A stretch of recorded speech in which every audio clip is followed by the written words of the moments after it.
Hi, I'm Allie. And I'm Becky. We are registered dietitians that are passionate about food as medicine. In this video, we are going to be talking about what to eat in a day on a Candida or gut cleanse. Chances are, if you have found yourself to this video, that you are dealing with some uncomfortable bloating and distension, maybe some belching, flatulence. You could have failed our probiotic challenge, or maybe you've taken our Dysbiosis and Candida quiz and you've scored uncomfortably high. Either way, we're going to empower you with how to use food as medicine to actually plow that bacterial imbalance in your gut to reset your microbiome to work better for you. In fact, our Beat the Bloat gut cleanse has helped now thousands of individuals to take back control of their gut health. And you can learn more about that protocol in its entirety right here. So the premise of the dietary guidelines of our Beat the Bloat cleanse are to, first off, starve off that bacterial and yeast overgrowth by restricting carbohydrates to a total of 60 grams per day. This also includes eliminating all grains, yeasted foods, and refined sugars. So generally, this is about 1 serving of fruit and 1 starchy vegetable choice per day, because those remaining carbohydrates will come from residual non-starchy vegetables and other fibers in the diet. Yes, and I want to note when we're restricting carbohydrates, we also want to be completely grain-free on this protocol, as well as free of any refined sweeteners. Those foods really can serve as a fuel source for those bad bacteria and can be kind of sticky and cause adherence along the gut lining to the things we're trying to get rid of. The other thing we want to make sure we hold off on during a Beat the Bloat cleanse is fermented or probiotic-rich foods. We don't want to have competitive inhibition at this time, because if you've failed the probiotic challenge or we see markers of dysbiosis, we really want to focus first on plowing that microbiome or cleansing the gut. And then following the die-off, we're going to strategically repollinate with probacteria. So at this time, we want you to hold off on things like kombucha, krauts, fermented dairy sources, and all living active microbial foods. And I want to note too, that would include yeasted foods. So we talked about the grains, that means bread is a no-go, and then yeasted beverages as well. So things like wine, beer, champagne would also be a no-go during this time of the cleanse. Yes, when you're in a status of dysbiosis, those increases of sugar and carbs, and especially with yeasted foods, literally will brew beer in your belly. And that is one of the cardinal signs of dysbiosis, that bloating and distension. Let's talk about the other end of the spectrum, Becky. So beyond what we're removing, the abundance-based foods to support the Beat the Bloat cleanse. Yes, so during the cleanse, we want to ensure that we're consuming an abundance of certain foods that are going to provide more antimicrobial and detox support. So we're looking at things like herbs, seasonings, and spices. Turmeric would be a highlight here, as would oregano and thyme, which can actually have antimicrobial properties all on their own. Things like coconut oil, we want you consuming 1 to 2 tablespoons daily, ideally, and that could be via a smoothie or a fat bomb incorporated into the diet, because that has antimicrobial properties like monolaurin, lauric, and caprylic acid. Beyond antifungals and antimicrobials, we want to also focus on cruciferous vegetables. Cruciferous vegetables provide us detox support with sulfur-containing ingredients that aid in the excretion of the die-off. In fact, we can see often during a gut cleanse endotoxins, or basically the toxic byproducts that are liberated from the die-off of that bacterial imbalance. So supporting your lymphatic system, your liver, and your kidneys is absolutely paramount for successful outcomes with a gut cleanse. We recommend leaning into cauliflower, Brussels sprouts, cabbage, and even including the allium family, which is your onions, shallots, garlic, and leeks. These also have sulfur-containing compounds that can support antimicrobial, antibacterial, antiparasitic effects, and can support the detox process. Now, to note, if you aren't tolerating some of these higher fiber foods, you may want to wait until you're past the halfway mark, which would be at week 4 of your 6-week Beat the Bloat cleanse. Often you need the antimicrobial, antifungal, and antiparasitic supplements to do their work at a lower residue diet to start to weaken and thin out that overgrowth of dysbiosis. And then we can start to bring in the tools that aid in that detox and also serve as prebiotic fibers as we're starting to shift focus from die off and kill into regrow and restore.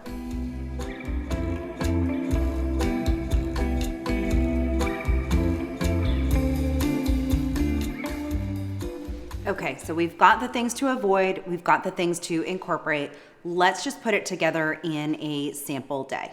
All right, so we're going to actually kick the day off with oil pulling. This would be using a tablespoon of that caprylic acid rich coconut oil, which has antifungal effects. So putting that tablespoon of coconut oil into the mouth and allowing the body temperature to melt that into a liquid, and then swishing the coconut oil in the oral cavity stimulates our gum circulation, which can support optimal gum health. Also can recalibrate the microbiome potential imbalance in our oral microbiome, and it can even support against translocation of bacteria imbalance. Often during a gut cleanse, we're using supplements that hit the tank and work downwards, and we can see things like thrush or bacterial imbalance in the upper GI space.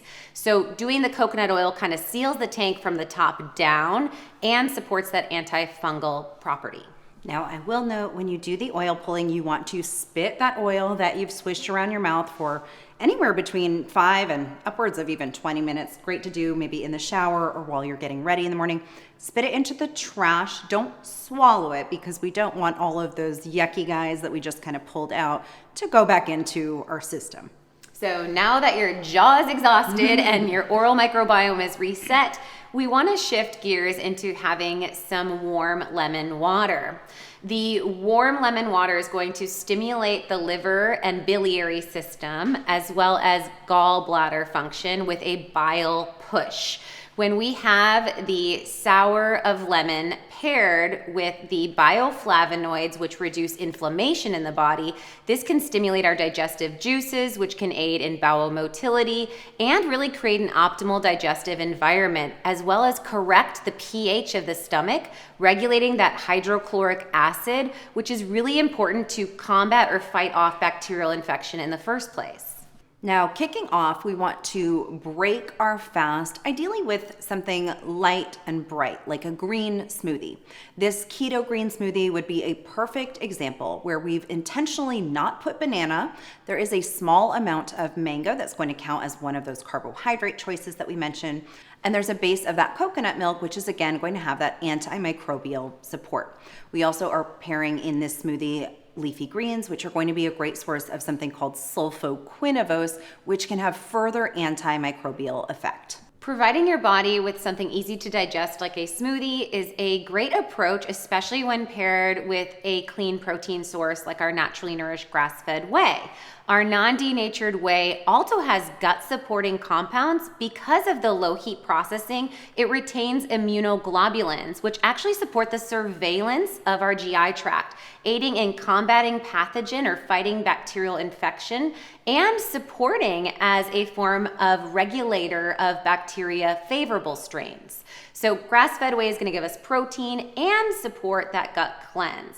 Moving on to lunch, we're also going to keep it a little bit lighter on our digestive system because as we're plowing the gut with the antimicrobial, antifungal, and antiparasitic supplements, we don't want to set up also a lot of digestive abrasion with too high of residue in the diet. So sipping on a bone broth based soup is a really good consideration.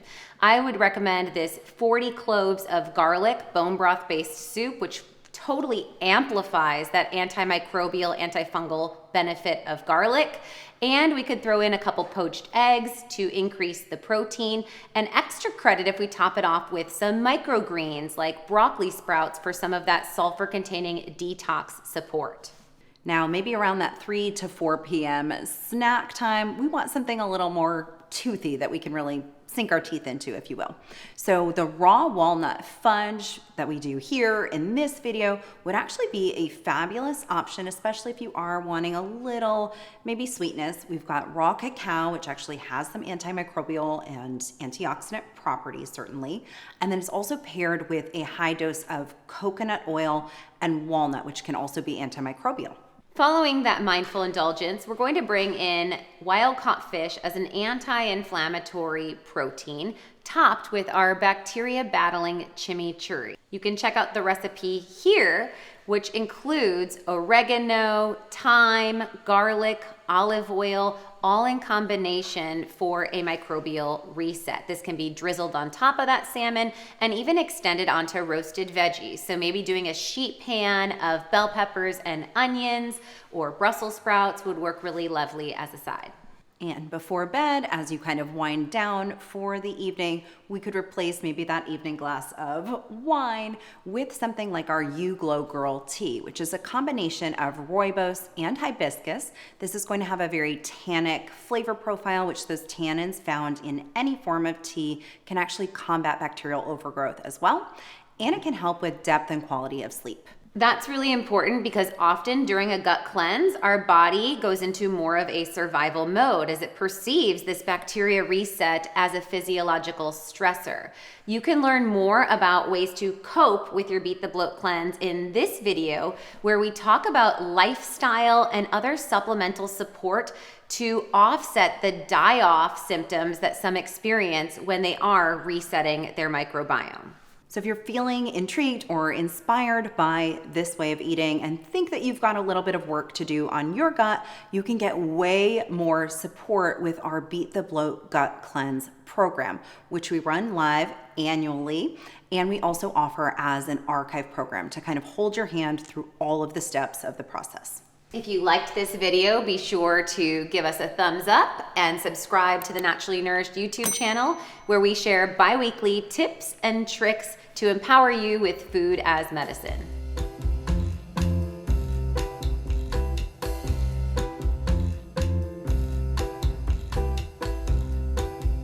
Okay, ready? Okay, ready? Take one, scene one. What I eat in a Candida cleanse. I'm gonna fall asleep. You do it. Okay, ready? Start on this camera.